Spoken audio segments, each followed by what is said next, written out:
Good morning, everyone. I just came from the Supreme Court, where all of us there witnessed a very historic occasion. Justice Ketanji Brown Jackson investiture as the first African-American woman member of the Supreme Court. I think there's something like 109 members of the Supreme Court in our country's history. At long last, an African-American woman. It was pretty exciting. The president was there, and of course it was his appointment, and the Attorney General's role was to propose that. So it was pretty thrilling. At the same time, though, we're very sad and mourn the loss that Hurricane Ian is exacting in Florida. We're praying for those who have lost their lives, and it's unprecedented scale. The president said it's probably the biggest hurricane ever to hit Florida. Congress's pledges to be there for those who were affected now and in the future, including the billions more we have in this bill that is on the floor now in the CR that we're passing today. Nearly $19 billion more for FEMA. This has been a busy and historic week for those of us in the House. Yesterday, it was my honor to welcome 16 heads of state of Pacific Island nations to the United States Capitol. We had bipartisan, bicameral welcome for them, and we listened to them on how we can work together. This is part of the president's Pacific Partnership Strategy. The president, the administration, the president has had at least two-day summit meeting with the heads of the Pacific Island countries, and part of it was our role at the Capitol. And this initiative for the Pacific is one of the reasons why I took my congressional delegation to the region. We went to Singapore, Malaysia, Japan, Taiwan, Korea, to be part of the Indo-Pacific economic framework is one part of it, and now this with the Pacific Islands. It was pretty exciting because we talk about security, economy, and governance, and how we can work together to have free, open, and safe countries in the region in partnership with them. Also yesterday, I say this with excitement because it's personally exciting to me to celebrate the legacy of our 33rd President, Harry Truman, where we had the unveiling of the statue with his family there. Pretty exciting, honoring his commitment to democracy. All of us who spoke, Democrats and Republicans, talked about President Truman's commitment to democracy. The statue is there because Missouri has sent the statue to represent them, and again, a moral, visionary leader. I say personally because the president came to Baltimore to campaign for my father, who served in Congress when president was vice president and president, old friends, and I conveyed to them my personal story of meeting Harry Truman. It was very exciting. I'm sure many people in the room probably had met Harry Truman, but not many members of Congress. Okay, so now to our legislative agenda. Today we're doing the continuing resolution. Again, ensures that full government services will have full government funding through December 16th, and that gives our appropriators more time to come for a funding agreement for next year. As I always say, left to their own devices, the appropriators can find a bipartisan way, having said that as an appropriator myself. As we pass it, I just want to mention that it addresses key priorities, $12.3 billion for the fight for democracy in Ukraine, $4.5 billion for disaster relief for New Mexico, Puerto Rico, Florida, and Alaska, and other communities. And additional, as I said, $18.9, almost $19 billion for FEMA's disaster relief fund. Some of it needed right away for Ian, but it's more will be needed. And then $1 billion to help working families pay higher energy bills, and $20 million to respond to the water needs in Mississippi, in Jackson, Mississippi. Also, we'll be passing today on the floor, I think the debate is right now on it, legislation to honor our promises to the families of those killed in the 9/11 terror attacks. There's a shortfall of funding for the families and the children of families, spouses and children of the families. I think it goes, it's first up before the CR, right? The family. But in any event, in one order or another, the legislation, the Fairness for 9/11 Families, ensures access to United States victims of state sponsors terrorism fund for spouses and children. We have some other needs to meet as deadlines come for health benefits and the rest, and we're fully committed to providing those, maybe even before the end of this year, we'll see. But we certainly will meet the health needs of our first responders on 9/11. We look back on this session with great pride as we come to this part of it. We will be back in a lame duck for more, but we put people over politics, lower cost, for example, lower healthcare cost, as well as prescription drug costs. I'll go more into that. Lower cost, bigger paychecks, and safer communities. This summer, we passed and the president signed into law, as you know, the Inflation Reduction Act. It slashes costs and cooling, as I say, extending the ACA subsidies, which is lower cost for health care for families, and lowering prescription drug prices. It creates millions of good-paying jobs by delivering the most significant climate change legislation in our country's history and any country's history to cut carbon pollution by 40% and lower energy costs, and dramatically lowers the deficit while fully being paid for by taxing wealthy and corporate that they pay their fair share, especially those who are cheating on their taxes. Alongside the Inflation Reduction Act, we are very proud to have passed the American Rescue Plan, put millions to work rebuilding America and delivering clean water and broadband across America. Well, that's in the infrastructure law. But the American Rescue Plan powered record job creation and rescued our economy from the depths of the pandemic. The PACT Act, providing life-saving care and remedies to millions of our veterans who sacrificed for our freedom. This is historic, hundreds of billions of dollars. I want to thank our chairman of the Veterans Affairs Committee, Mark Takano, for his leadership on that role, and so many others, Raul Ruiz, so many others were part of the intellectual leadership on that. The Bipartisan Safer Communities Act, gun violence prevention law to prevent background check, keep guns out of the hands of those, and Chips and Science Act, you know that very well, lowers cost. Now, all these became law.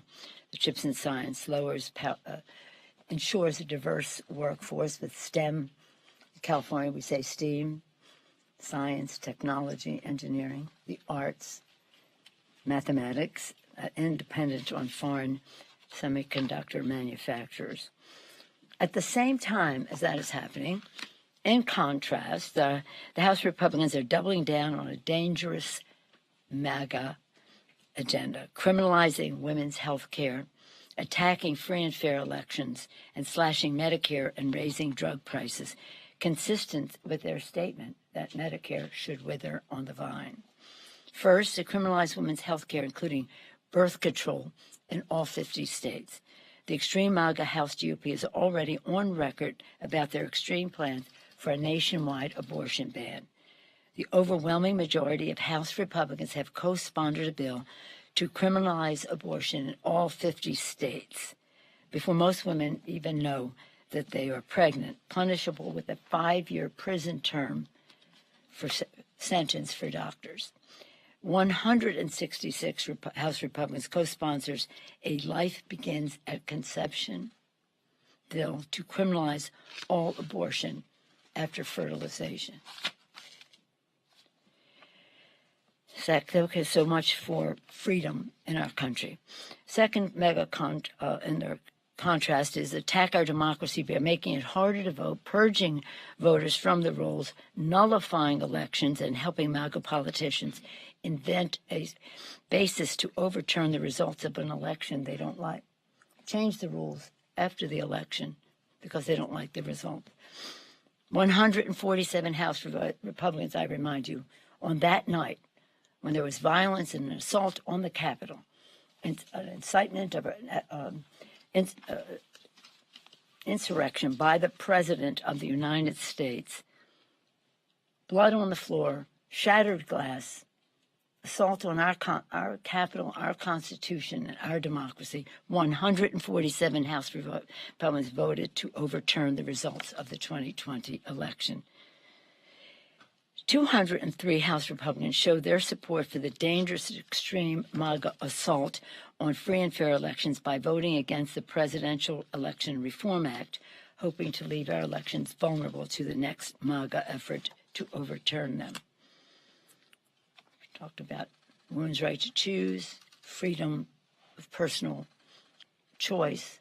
We talked about assault on our elections, and then the third, which was part of their rollout and previous to their rollout, the slash Medicare and Social Security and raise seniors' drugs prices. We are so proud that in the Inflation Reduction Act, an historic provision was in there, something we've been working on for a long time, to enable the Secretary of Health and Human Services to negotiate for lower drug prices, lowering the cost of prescription drugs, capping what seniors need to pay to $2,000 a year, and again, preventing pharmaceutical companies from exploiting the consumer by raising prices above the cost of inflation. This exploitation is something that the Republican pharma has said will pay for that. Democrats will pay for that. So they want to do that. They've called it for slashing and again, somewhat privatizing of Social Security. We've been down that path before, and ending Medicare as we know it as part of this year's Republican Study Committee budget. They have this in writing. Now House Republicans have promised to repeal, as I said, the lower prescription drug costs, raising costs for seniors in order to hand billions of dollars of profits to their friends, Big Pharma. As I said, Big Pharma said, we're going to pay for lowering seniors' prescription drug prices. The American people see the contrast in priorities. It's clear. Democrats put people greater. I love the greater than mathematical. People greater than politics. Lower cost, bigger paychecks, safer communities. So this is a contrast. This is an election, as we come up on it now, not to talk politics, but civics. This is an election about contrast. Nationwide abortion ban, respecting freedom of choice for families. Again, kitchen table issue like prescription drugs, lowering the cost of prescription drugs, the Republicans wanting to reverse that. The list goes on and on about where they are on these issues. Any questions? Madam Speaker. Madam Speaker. No? Let's see. Yes, sir. Madam Speaker, thank you. Yesterday, Kevin McCarthy told us he essentially feels that you are holding House Democrats hostage from speaking out about the border crisis because of the way you whip on the House floor. How would you respond to that, and do you believe the border is secure? Well, I believe that we have to have a secure border, and I think that we are trying to address, the president has a plan to address that. Securing our border is part of our security, to protect and defend our country. Let there be no doubt. I don't respond to those kind of questions. I mean, with all due respect, I'll respect to your question at the end, but not to his comments, because I don't even know what he's talking about, and I don't know if he does. But the fact is that we have a responsibility to secure our border. We also have a responsibility to recognize the importance of newcomers to our nation. Right now, the best thing that we can do for our economy is to have comprehensive immigration reform. We have a shortage of workers in our country, and you see even in Florida, some of the farmers and the growers saying, why are you shipping these immigrants up north? We need them to pick the crops down here. But that doesn't mean that we don't recognize our moral responsibility as well. When the president, the former, occasional occupant of the White House who preceded President Biden, when he had the ban on Muslims, everybody came forward. Our military, our diplomats, our faith community. And one part of the faith community, the evangelical community of America, they came forward and said, the refugee resettlement program of the United States is the highlight of our humanitarianism in our country. It is. We have a responsibility to accept some of these people, but we have to know that they qualify for that. And what the administration is doing is increasing how we make sure that people come into their country in a timely fashion are either here to stay or not. But protecting the border is our responsibility. We all know that, and that is something that we will work on. And again, my suggestion has always been to have the adjudication of some of this at the Guatemalan border before people pay coyotes billions of dollars to risk their lives coming across Mexico and maybe turned away at the border. But to remember three things. One, we must secure our border. Two, we have a moral responsibility to accept refugees. And three, our nation is great because we are a nation of immigrants. But don't take it from me. Listen to Ronald Reagan. When I quote Ronald Reagan to my Republican colleagues, he doesn't get any applause. Can you imagine that? Not even Ronald Reagan, who has really said America is preeminent in the world because we have a constant flow of newcomers to our country. And when we close the door, we will be diminishing our preeminence in the world. Don't take it from me. Go to Google, look up President Reagan's last speech as President of the United States. This is the last speech I will make as President of the United States, and I want to communicate a message to a country that I love and go from there. Yes. Madam Speaker, I ask you about the ongoing protests in Iran. What started as a protest about the arrest of a woman 2 weeks ago she was killed in police custody has grown far more than the Capitol, and now there's an international outcry about it.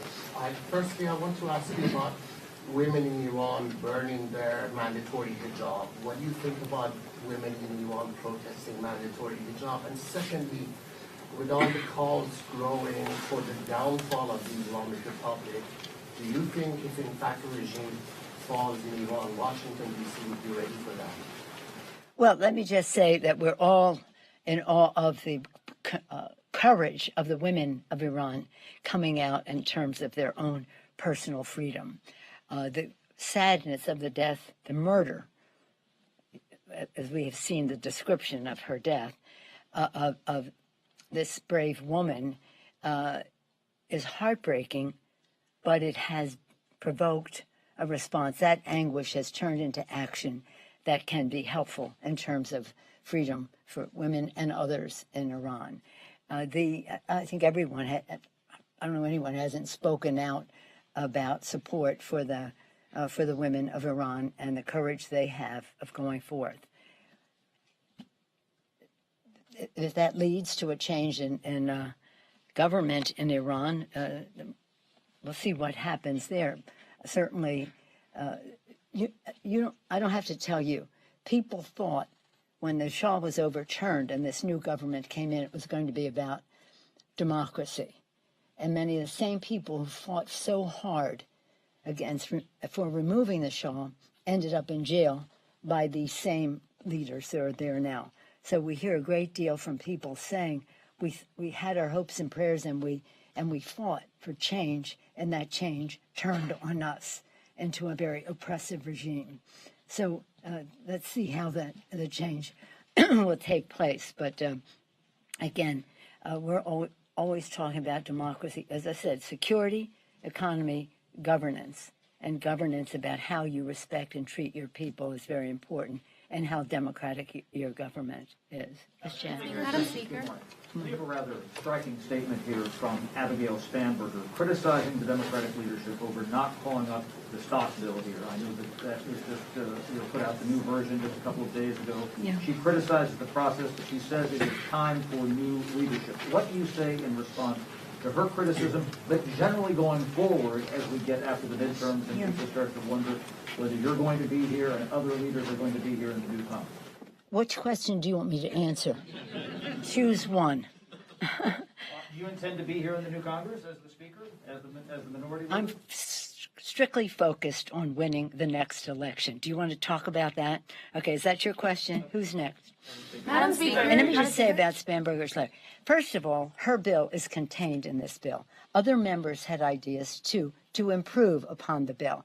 So I didn't see, I mean, I don't know what her statement is, but it is contrary to what the House Administration Committee. I said to them, whatever the members want to do, I fully support. And they took her bill, added others that made the bill stronger, as a matter of fact. So this is an interesting press release, but it's more important to write a bill. Madam Speaker. What she's saying is she's criticizing the failure to bring it up for. Well, you have to have the votes to bring it up. You don't think you have the votes? Well, we'll see. We'll work to have the vote. We don't go from one day to the next. But I think we should have legislation. There are others who have spoken out against the bill. And again, this is the legislative process. But it is how you described her characterization is not accurate. Her bill is in the bill. Others had ideas too. And that's what our committee put forth. But it's good press because you asked the question. Anybody else? Madam Speaker. Yes, Madam Speaker. The inequality ahead of the midterms. Are you doing enough to address inequality in American society, and also are you running enough progressive candidates, do you think, in these midterms? Absolutely, positively. And equality in America is what we are all about. And I'm glad you asked that question because I want to speak to our President of the United States. Of course, our purpose in Congress as House Democrats is about fairness for America's working families. And that means all of America's working families. But this president and all these bills that I named, we take them one by one. When you talk about the American Rescue Plan, it was there to make sure that we put money in the pockets of America's working families, and also about child tax credit and all the things that gave people more of a chance to rebound from COVID. And it was about fairness. It reduced poverty in America by 50%. Reduced poverty in America by 50%. The infrastructure law has a $60 billion provision in it for fairness, equity, inclusion. And in terms of decisions being made for infrastructure projects around the country to be fair. I was in a community in Georgia within this past month where we were looking at a highway that went through a neighborhood. It separated the neighborhood, changed property values on one side or another, divided community. That's what this bill is exactly against, to not separate communities, but unify them, and to do so in a way by having communities make the decision, by having so much more involvement of the communities in how these projects are developed. So the president, fantastic on that. Of course, the PACT Act, that was really addressed many people living in poverty in America in terms of especially the North Carolina provisions about unsafe water and what that meant to families. And the Bipartisan Safer Communities Act was, and that's about keeping guns out of the hands of people who shouldn't have them. But it doesn't go far enough. We have to do much more in that regard. Chips and science. Now, this goes directly to your point. You may have seen people during this debate, and some of them very reputable and in my respect, saying, let's just do the CHIPS Act, let's just do the CHIPS Act, let's just do the CHIPS Act. And we said, well, that's interesting. We need to do the CHIPS Act for the here and now. But for as we go forward, we need to have the Science Act. The Science Act is about making sure that everybody, and this is the president again, everybody has the opportunity to participate in those jobs and is prepared by education about being involved in the scientific research, about the science of it all. So we have the best thinking from maybe some of the newest intellectual resources from kids in poor neighborhoods, from communities that are not the traditional places that receive grants from the federal government. So it is, and it has minority serving institutions and all the rest participating in a strong way. We're very, very, very proud of that because, again, this is what we have tried to do incrementally. These pieces of legislation are transformative because, again, we have a signature and an intellectual resource in the White House. Yeah, we're very proud of our candidates, and we feel very strong. They had the courage to run. See, when the jobs decision came down, it was like, well, we were ready. Some people might. Another circle. Did you say this to you before? Bob Dole said after the Republicans won in 1994, he said, yeah, if I knew we were going to win, we would have had better candidates. Well, we always believed that we were going to win, and we do have better candidates. And they've been campaigning, some of them, for almost 2 years, year and a half. They believe they could win, and they're a good match for their districts. And we have generationally, we have young people, we have diversity of experience, and I'm very proud of the candidates as well as the courage of our members to seek re-election when all the powers that be in Washington, D.C., whoever they may be, with their conventional, whatever that might be, wisdom, which I don't trust, were saying that we couldn't win. Did you say we have one? Unfortunately, I have to go to debate. Do you have a response to President Zelensky moving to join NATO this morning in an expedited fashion? Well, I can't miss my time to speak on the floor on this bill, but let me just say that we're very committed to democracy in Ukraine, and of course, they have been a candidate for the EU, which we don't really have a vote in deciding about that. But at some point, let's win this war. But I would be for them having a security guarantee.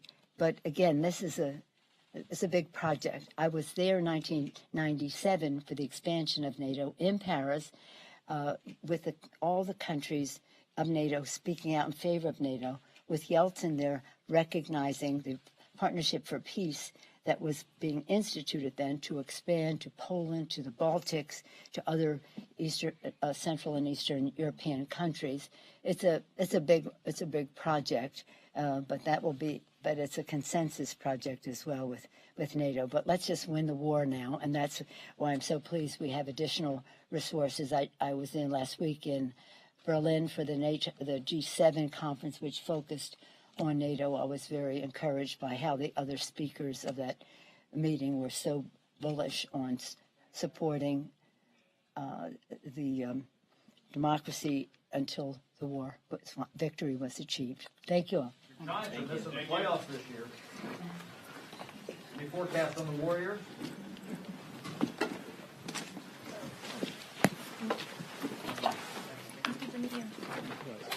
What